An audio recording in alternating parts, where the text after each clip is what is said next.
আসসালামু আলাইকুম ওরহমতুল্লাহি ওবরাকাতুহ।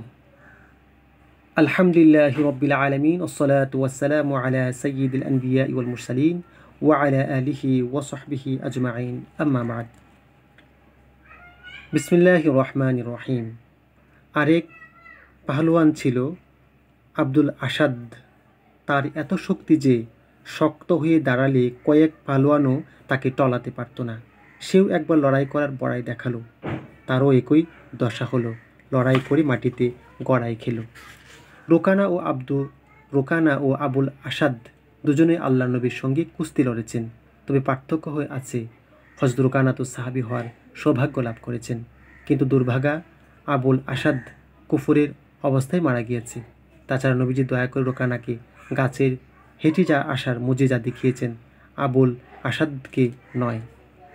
পার্থক্যের কারণ সম্ভবত এই যে রোকানার মনে শক্তির দম্ভ ছিল না, আবুল আসাদদের মনে ছিল শক্তির দম্ভ।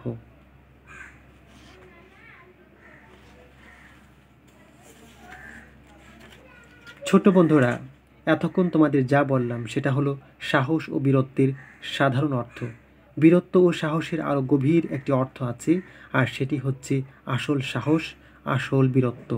সমাজের ভয়, লোকলজ্জার ভয়, অর্থবিত্ত ও সুনাম সুখ্যাতি হারানোর ভয়, এসব ভয় তুমি যদি জয় করে সত্যকে গ্রহণ করতে পারো, সত্যের পক্ষে দাঁড়াতে পারো, তুমি যদি মিথ্যা ও অসত্যকে ত্যাগ করতে পারো, বিদাত ও রসম রেওয়াজ ছাড়তে পারো, তাহলে সেটাই হবে আসল সাহস, আসল বীরত্ব। দেখো তো, মক্কায় আমাদের নবীজির সামনে লোভ ও প্রলোভনের এবং ক্ষমতা ও প্রতিপত্তি লাভের কেমন হাতছানি ছিল, কিন্তু আল্লাহ নবী কেমন ঘৃণার সঙ্গে কুরাইশের প্রস্তাব ফিরিয়ে দিয়েছিলেন। এটাই হলো আসল সত্য, এটাই হলো আসল সাহস ও বীরত্ব। স্বয়ং আল্লাহর পক্ষ থেকে প্রস্তাব নিয়ে এসেছিলেন হযরত জিবরীল আলাইহিসসালাতু ওয়াসসালাম, মক্কার পাহাড় উপত্যকা সোনা বানিয়ে দেয়ার। আল্লাহ নবী তো গ্রহণ করতে পারতেন, তাদের তো দোষের কিছু হতো না, অবশ্য তাকে উম্মতের জন্য শিক্ষার কিছু থাকতো না। তিনি কি বললেন, ইয়া রব, আমি তো চাই একদিন আহার করব আর তোমার শুকর করব, আর একদিন ক্ষুধার্ত থেকে সবর করব। এটাই হলো আসল সাহস ও বীরত্ব। এতে নবীজির জীবনে প্রাচুর্য আসেনি, সচ্ছলতা আসেনি, লাগাতার 2 মাস তার ঘরের চুলা জ্বলেনি। কিন্তু ভাবো তো, উম্মত কত বড় শিক্ষা, কত বড় সান্ত্বনা পেয়েছে। নবীজির প্রিয় চাচা আবু তালিব কি সাহসী ও বীর ছিলেন? অবশ্যই ছিলেন, না হলে কিভাবে ভাতিজার পক্ষে নিয়ে এভাবে দাঁড়াতে পারলেন কুরাইশের বিরুদ্ধে?